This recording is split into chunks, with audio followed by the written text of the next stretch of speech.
When my wife and I were sick, she asked me to cook something for her. I found myself in the kitchen.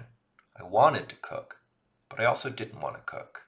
I knew I'd enjoy whatever I'd make. I knew I had the HelloFresh instructions and steps laid out in front of me. I just couldn't bring myself to do anything. My mind felt like a Chinese finger trap, and the more I compelled myself, the more I stubbornly stayed in place. It was a simple thing, but I couldn't do it. And if I can't do simple things, I thought, maybe I can't do anything.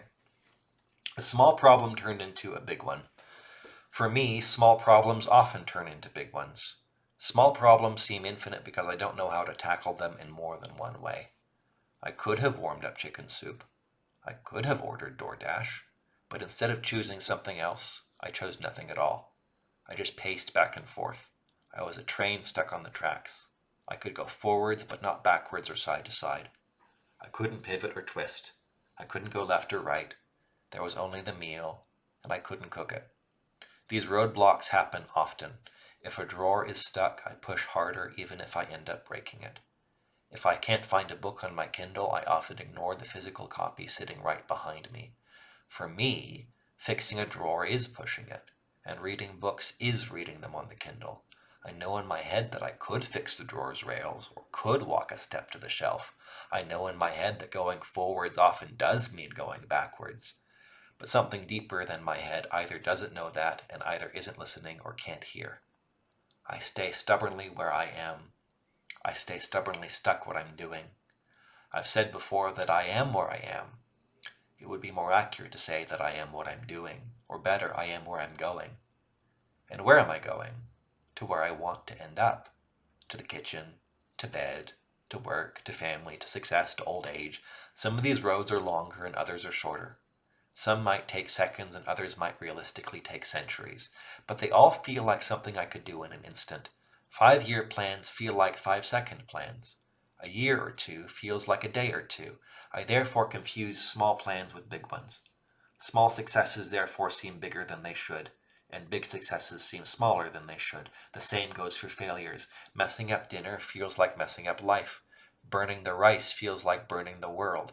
I often feel overwhelmed with the tiny mistakes I make as if they were enormous. I'd be an idiot, of course, if I said I weren't successful and privileged in many ways. I am. I have a master's degree. I'm teaching a popular class at a local university. I have lots of friends. But those successes come as a surprise. I have a wife. I'm a professor. Familiar things, both good and bad, are often surprises. Nothing tends to happen in the way I expect them to happen. Plans, when I accomplish them, feel as if they required no effort. Successes feel like accidents. It's as if success doesn't count because it never happens instantaneously. A good parking job counts, but not a good semester. Every time I slam the drawer, my failure compounds. If I were to somehow jimmy the drawer until it's better, I'd get lost in all those steps even if I accomplished all of them. I'd feel surprised by what I somehow managed to do. So I feel powerless. It feels like I'm accidentally employed, accidentally married. These successes, the ones that take me by surprise, are below the surface of my life. I don't notice them. And even though I know my life makes sense, in practice it scares me. I scare me. I never saw myself coming. There's so much I don't understand. There's so much I can't control. The world is unpredictable. Causes aren't connected to effects. Chaos reigns. If I follow a plan I left for myself, I don't remember why I set it up. I don't link the path with the goal. Plans designed to set me free feel like they're shutting me up. I don't understand their purpose. I feel controlled or compelled. What do you do when you can't even trust your liberator, yourself, not to chain you up? There are prisons everywhere I look. Cooking, then, isn't cooking. It's just the carrots, just the knife. What happens when I finish chopping them? A blank. That blank feels like an abyss. To cross it feels like lifting a train off its tracks. It feels painful and violent. I know that I need to start the oven, but what does it mean? The buttons? Well, which ones? I know that to push this button and enter the numbers, but I don't know why. I only know one setting on the washing machine. I trust the one button because it's the one I know works. I hold on to what's worked like a bit of wood in a shipwreck. Another button could work better, but why risk it? Stick to it. If it's worked badly, then at least it's worked. Pushing another button might mean burning your clothes just as well as washing them. It might mean burning your house. Why take the risk? Better crippled than dead. Better crippled than a murderer. I'm often in that abyss. I don't cook. I just rinse and chop and stir. In conversation, I get lost in the other's words or in my own thoughts. I can't remember what I wrote in the last paragraph. I belong to a world I don't see. I'm together with the people around me, but I might as well not be. I see their eyes, but not what they say. I hear what they say, but not what they imply. I can read someone's face only if I don't listen to his words. My senses work well, but they don't work well together. I'm not myself. I'm just a part of myself, and I'll be another part of myself in a few seconds. I'm shattered. My senses are real, but I'm not. My sight and my smell don't talk to each other. My taste and my touch stay far apart. I'm only myself when they all weave together, but they don't, and therefore I'm not real. Maybe I'm just nothing. Maybe all I am is nothing. Maybe I'm just a speck of myself. I'm writing, yes, but I'm not listening. I forgot my legs were there. I never remember my face is here. My face is foreign. I never see it. My eyes and hands and hips are real, but I'm not, and I only would be if all those organs and appendages wove themselves together into a whole. I'm not a whole. I'm a blur. I'm a mess. I'm a knot. I'm a cluster, a bramble. One eye is up here, and the other eye is down there. My fists rub shoulders with my feet. My feet swap places with each other. I don't know where I start or where I stop.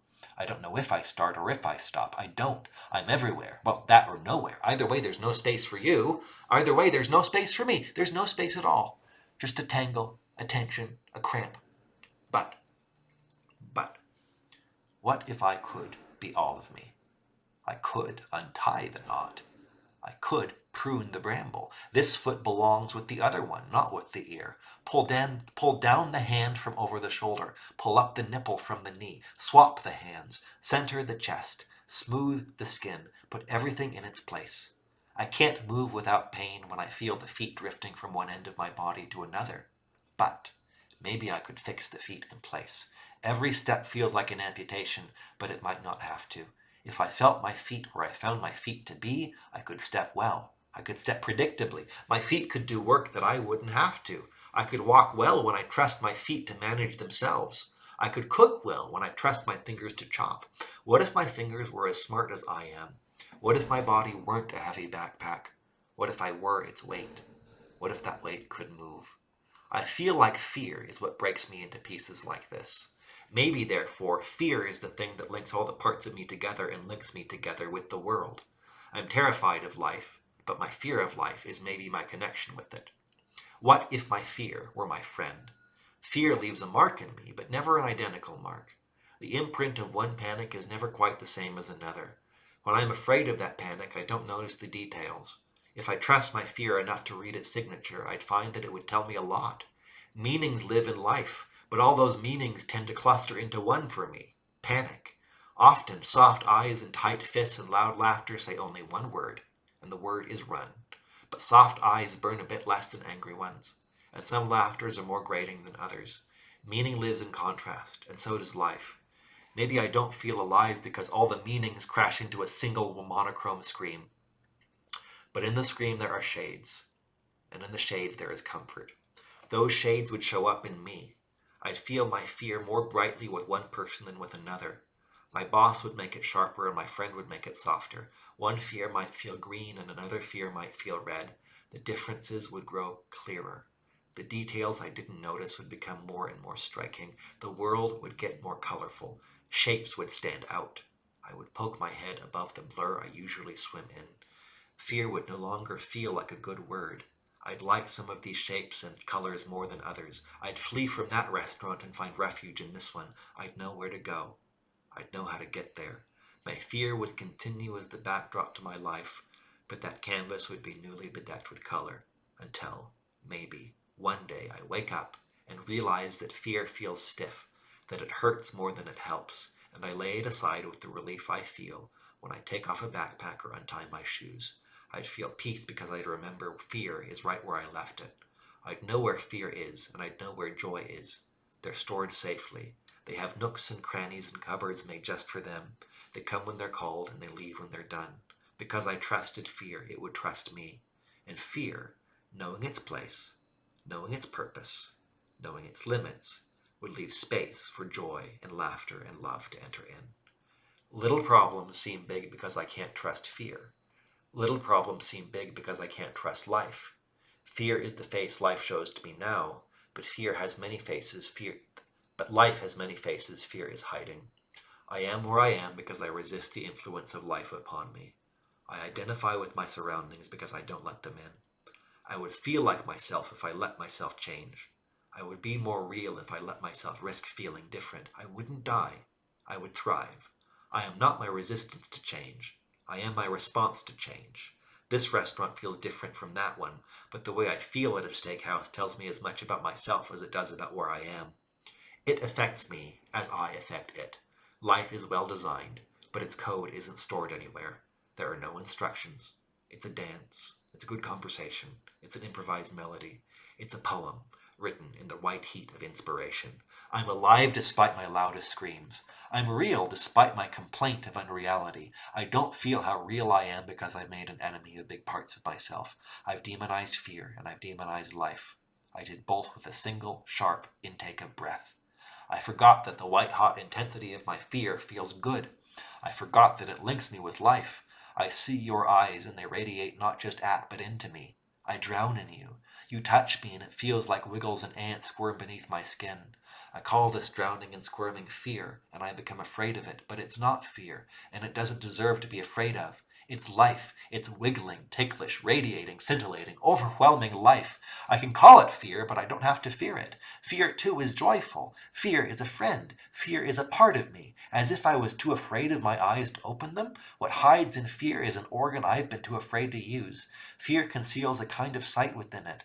And that sight is the life we live together, the sea of moods we swim in and we breathe, the soul of the world itself. Every touch leaves a mark. Every foot has a footprint. Every stir starts a ripple. We can both see them. So can he. So can she. I can't hide from anyone. I can't hide from everyone. There's no privacy. There's no safe house. I can't hoard my life and spend it on a rainy day. I'm living it now. I'm real. I'm alive. I'm stored on a cloud, and the cloud is you. My footsteps and my smells record my life. My floor is messy because I left it that way. My bed isn't made because I slept in it. I too have ripples, and those ripples drew you here. Can you feel it? Can you feel me? My playground humor, my sense for the sacred, the tension in my shoulders, the strength I hide from there. Can you feel my fear? Can you detect my longing to dissolve? My rage against life? My longing for a flame to burn in? Can you feel the weather vane in my head? The subtle attention I've been paying to the currents within words and sounds?